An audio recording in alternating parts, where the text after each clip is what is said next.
Brought to you by Palvi Agrico. आता शेतीसाठी जे काही लागणार ते घरपोच मिळणार, तेही मोबाईलच्या एका क्लिकवर। अखेर महाराष्ट्रातून पावसाने ब्रेक घेतलाय। पहाटे आणि रात्रीच्या वेळी वातावरणात गारवा जाणवू लागलाय।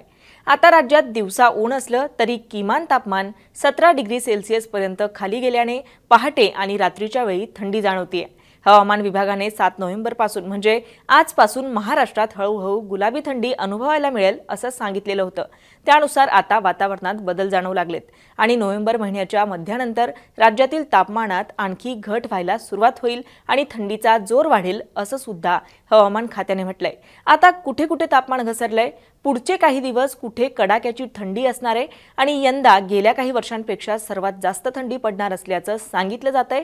त्यामुळे कुठे काय स्थिती असेल या सगळ्या प्रश्नांची उत्तरं जाणून घेऊयात या व्हिडिओच्या माध्यमातून। नमस्कार, मी छाया आणि आपण पाहताय वेदर रिपोर्ट। सध्याच्या घडीला महाबळेश्वर, निफाड, नागपूर, नाशिक इथे पहाटेच्या वेळी तापमानात बहुतांशी घट होताना दिसतेय। पाऊस पूर्णतः परतल्यानंतरच राज्यात थंडीचा कडाका वाढताना दिसणार आहे।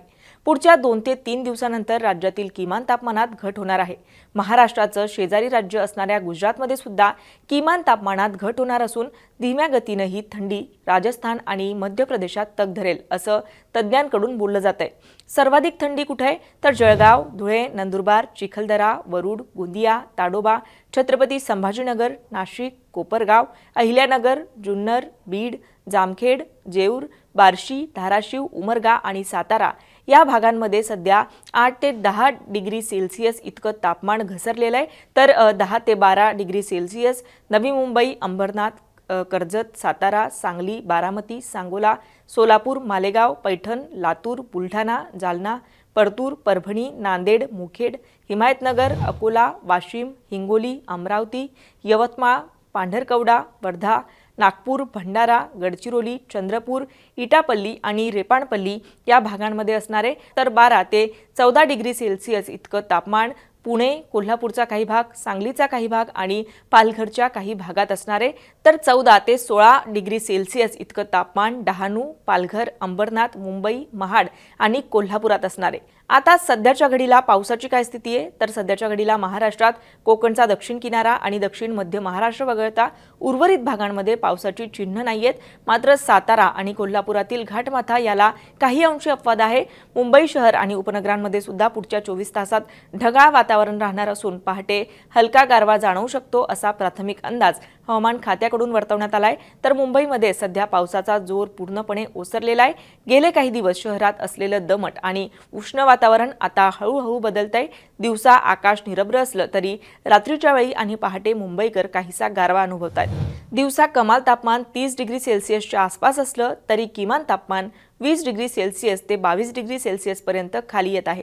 ही गुलाबी थंडीची चाहूल असून येत्या काही आठवड्यात अरबी समुद्रातील आर्द्रता कमी झाल्यावर मुंबईतील थंडी अधिक वाढेल आणि मुंबईतील किमान तापमानात लक्षणीय घट होईल असा सुद्धा अंदाज हवामान विभागाने वर्तवलेला आहे। तर पुणे शहर आणि परिसरात आता हिवाळ्याची दमदार सुरुवात झाली आहे। पुण्यातील किमान तापमानात लक्षणीय घट झाली असून अनेक ठिकाणी तापमान 15 डिग्री सेल्सिअसच्या खाली नोंदवलं जात आहे। नोव्हेंबरच्या पहिल्या आठवड्यापासूनच पुण्यात पहाटे आणि रात्री चांगली थंडी जाणवतीये। पाऊस पूर्णपणे थांबल्यामुळे आणि आकाश स्वच्छ झाल्यामुळे थंडी अधिक प्रभावी ठरतीये। पुढच्या काही दिवसात तापमान आणखी खाली जाण्याची शक्यता असून पुणेकरांना कडाक्याच्या थंडीसाठी तयार राहावं लागणार आहे। तर महाराष्ट्रात हिवाळ्याची चाहूल असतानाच उत्तर भारतात मात्र थंडीचा कडाका वाढतोय, ज्यामुळे तिथून वाहणाऱ्या शीतलहरी राज्यांवरही परिणाम करण्याची शक्यता वर्तवण्यात आली आहे।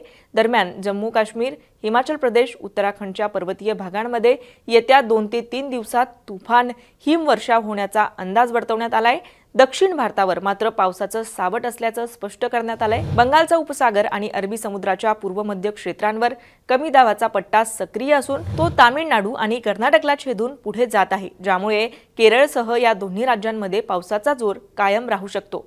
पुढच्या 48 तासांमध्ये या राज्यांच्या किनारपट्टी भागांना सागरी वारे आणि जोरदार पावसाचा मारा सोसावा लागू शकतो असा सावधगिरीचा इशाराही आयएमडीने जारी केलाय। तर अशा पद्धतीने पुढचे काही दिवस महाराष्ट्रात वातावरण असणार आहे। तुम्हाला या संदर्भात काय वाटतं? तुमच्या इथे आता वातावरण कसं आहे? तुमच्या इथे काय परिस्थिती आहे? आम्हाला कमेंट करून नक्की कळवा आणि मुंबई तकला जर आपण नवीन असाल तर मुंबई तक चॅनलला सबस्क्राइब करायलाही विसरू नका। हा व्हिडिओ पाहिल्याबद्दल धन्यवाद।